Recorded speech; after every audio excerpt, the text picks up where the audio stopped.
Magandang ang boses ng damdamin.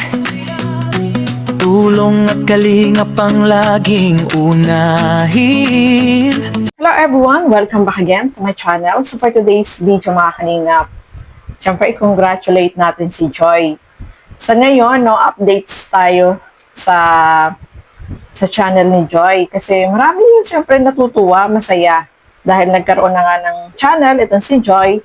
At eto nga yung latest, Ngayon ay meron na siyang 35.6k subscriber. At meron siyang isang one-upload video sa kanyang channel. Meron na tong 127k views, mga kalingap. So, congrats dito kay Joy, mga kalingap. Kasi, talagang ang bilis, humataw itong pagtaas ng channel sa views nitong si Joy ay talagang grabe, nakagulat, mga kalingap. So, alam natin na matagal bago nagkaroon ng channel itong si Joy. At syempre, sabi nga ni Kalingap Rob, timing lang, sa paggawa ng channel. Hindi naman yan minamadali. So, ito yung time na nakapagawa na ng channel kay Joy. At kahapon lang, 22 hours ago, meron na siyang 127k views sa kanyang isang upload, mga kalingap. At eto pa, ito ay advice, sa lahat, ng mga nagmamahal dito kay Joy, sa mga supporter, sa lahat ng Kalingap partners o Kalingap, dito sa Kalingap, Huwag po muna nating i-marathon ang upload ni Joy, Antayin na lang natin na magkaroon siya ng panibagong upload, mga Kalingap, para hindi magkaroon ng problema, mga Kalingap. So, speaking of problem, kasi itong si B, mga Kalingap, nagmarites tayo dito kay, kay Papa Bear. So, syempre, nagmamarites tayo, ay alamin natin, bakit nga ba hindi na mo monetize ang isang channel, ay dapat monetize na siya, Kasi, na siya na-hit na yata niya yung 400 watts hour. So, kapag ganyan, na-hit mo na yung 400 watts hour, is kailangan mag-apply ka. Mabilis lang po, Halimbawa, nag-apply ka ngayon, yung iba, oras lang, o pinabukasan, monetize na Ang bilis lang po, kagaya nun sa akin, napakabilis lang. Sobrang masaya kapag ganun, Kapag monetize na yung channel mo, sobrang saya. Sabi ko nga, walang hirap maka si Joy ng subscriber kasi ang subscriber is 1,000 subscriber ay almost 35.6k na ang kanyang subscriber, tapos yung watch hour niya is 127k. So kailangan makaabot siya ng 400,000 watch hour para ma-monetize, mga kalingap. So sa isang ordinaryo na bagong YouTuber, mahirap po kaya mahit ang 400 watts hour. Kagaya ko, siguro buwan bago ako nakapag-monetize, ilang buwan, mga 3 months bago ako na-monetize ang aking channel. Meron pa nga dyan na yung pupunta ka talaga sa mga live para makipag-ka, Ganun ang ginagawa ko noon. Yung experience na yun talagang sobra, ka talaga, pupunta kung saan-saan para lang madagdagan yung iyong watts hour. At syempre, meron din kami dati na grupo na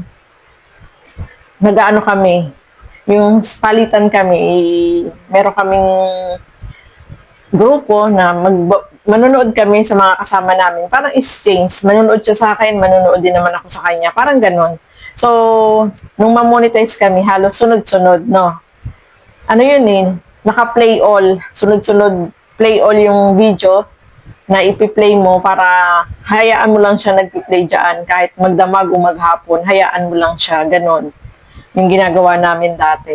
Ang hirap po kaya makakuha ng ma-hit mo yung 4,000 watts hour, lalo na kapag baguhan ka na hindi ka naman kilala. Pero napaka ni Joy kasi marami yung nagsusupport at nagmamahal sa kanya, kaya mabilis lang po yung ma-monetize, Basta ang iwasan lang po natin, mga kalingap, ay ang mag-marathon. Huwag muna natin i-marathon ang ano ni Joy, ang kanyang upload video. Kasi baka mamaya ma-detect yan ni YouTube. Alam niyo naman po na mahigpit. Kasi syempre, ano yan eh, hindi pa siya monetize eh, mga kalingap. Kaya kailangan mag-ingat tayo, no? Iwasan po muna natin ang mag-marathon. So, ito, syempre, pinanood natin itong kay Papa Bear, nag-marites tayo sa kanya, no, mga kalingap. So, ito panoorin natin. Ano ba yung sasabi niya? Bakit hindi namo-monetize kaagad ang isang channel? Ito panoorin po natin. Marathon nyo, hindi na ma-monetize yung idol nyo. Hindi kasi kayo, wala kasi kayong alam sa YouTube. Hindi nyo ba alam? Nakaka-marathon nyo at paulit-ulit nakakanood nyo ng video niyan, pwedeng hindi yan ma-monetize. Yan po, no, mga kalingap. Yan yung sinasabi natin na kapag hindi ka pa monetize, ay kailangan, huwag mo nang i-marathon.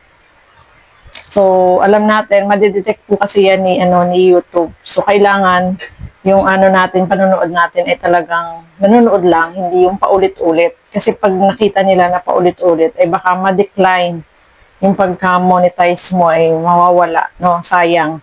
So, ingat-ingat din po, no, mga kalingap. Especially dito kay Joy, sana iwag po ninyong i-marathon muna itong isang upload ni Joy. Hintayin muna natin na magkaroon siya uli ng panibagong upload. So, ituloy pa po natin. Kasi makikita ni YouTube, ng system ni YouTube, nood din kayo about sa YouTube, na hindi na totoo, yung mga nanonood dyan para makapagbigay. Kasi kahit pa ulit-ulit nyo yan na panoorin sa account nyo, hindi yan magiging counted sa watch hours. At the same time, pwede pang mapahamak yung channel. So, ganyan yung tinutulungan itong si B. Oo, pinahamak niyo pa yung channel. So, ayan po, no, mga kalingap. Napakalinaw, no, na sinabi ni Papa Bear na, ayan nga, hindi pa nga siya monetize. So, wag mo nang i-marathon. Kasi madidetect talaga yan ni YT, no, mga kalingap. Kaya, bawal talaga yung ulit-ulitin mong panoorin itong video, lalo na kapag monetize. Kasi may tendency talaga na makikita yan na yun ang ginagawa mo, na nanonood ka paulit-ulit. So yun ang ayaw ni YT, mga kalingap. Gusto niya talaga yung video na pinanood mo ay talagang isang beses mo lang panoorin, pero full video mong panoorin, no? Kasi hindi ka pa monetize eh. So, kailangan mag-ingat para hindi, walang makita na ganyan. Kaya yung iba talaga, hindi na mo monetize kasi ang ginagawa nila is, ayan nga, minamarathon, paulit-ulit yung isang video. Madidetect yun ni YT, mga kalingap. So, ituloy pa po natin. Mahihirapan niya ma-monetize. Ay, sir! Di ba yung usapang monetize na nakaraan? Sabi, nag-apply na. Sabi, monetize na. Tapos, nalito si Ballpoint Man. Hindi ko na lang kinontent yun eh. Kasi, yun? Na-monetize na, tapos, in-apply pa lang. Na-monetize na, pero in-apply pa lang. Paano yun nangyari? Paano nangyari yun? Na-monetize na. Diba? Pero nalito in-apply sila. pa lang. Ang daming mga reactor na nalito. Ako lang hindi. Kaya nga, hindi ko na pinatulan yung na yun eh. Lalo na ngayon, AI na. May AI na. Okay? Minsan, sa Facebook nga, AI na yung nag-check eh. Yes. Kung may violation ka eh. Ngayon, dyan, hindi kasi, eto maniwala kayo sa akin kung gusto nyo matulungan si Vivian B, pag-vlogin nyo. Tapos huwag nyong i-marathon habang hindi pa siya monetize. Nag-vlog siya? Huwag nyo panoorin. Halimbawa, napanood nyo na. Huwag nyo ulit-ulitin panoorin. Hindi yun pwede. Huwag. Kasi, kayo ang kapag hindi ito na-monetize, itong channel ni Vivian B ng idol nyo, kayo may kasalanan! Kayong nakasuporta dyan sa idol nyo may kasalanan. Minamarathon nyo eh. Okay lang sana kung monetize na yan, pwede. Hindi pa nga ni-monetize. Alam nyo ba na yung system ni YouTube, alam yan. Alam yan. Oo. Hindi nyo maluloko yan. Kung yung mga viewers nyo, naluloko nyo, yung si YouTube, yung system niyan, hindi nyo maloko.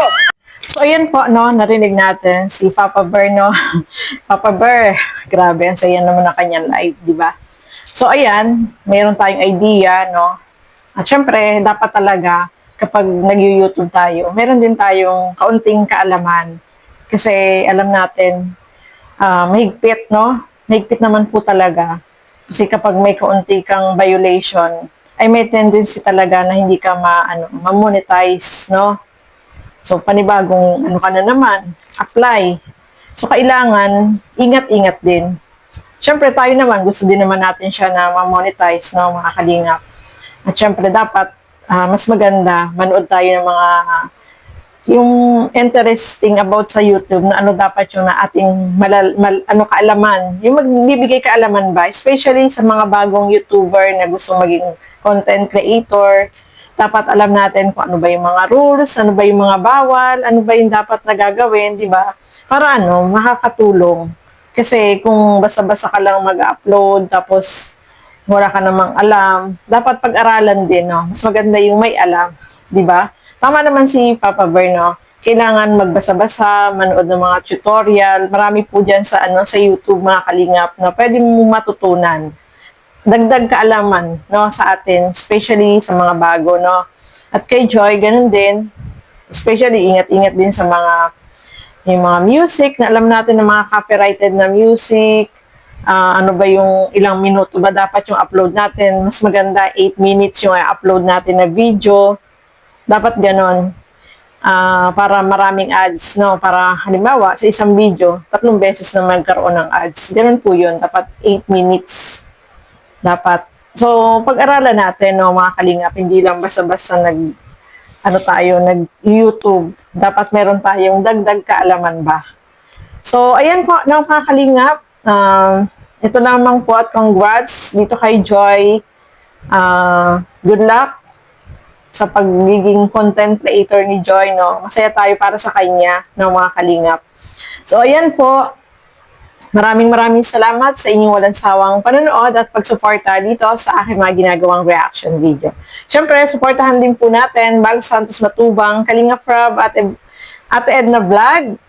At thank you so much kay Papa Bear. Ayan, ginamit natin yung kanyang clip. Ayan, thank you so much. Sa mga hindi pa naka-subscribe sa kanya, subscribe natin. Ang inyong lingkod, Gandang Emmy. Sa mga hindi pa po nakapag-subscribe dyan, please hit the notification bell para lagi po kayong updated sa aking mga ina-upload na mga reaction video. So hanggang dito na lamang po muna. Thank you and God bless sa ating lahat. Bye-bye po!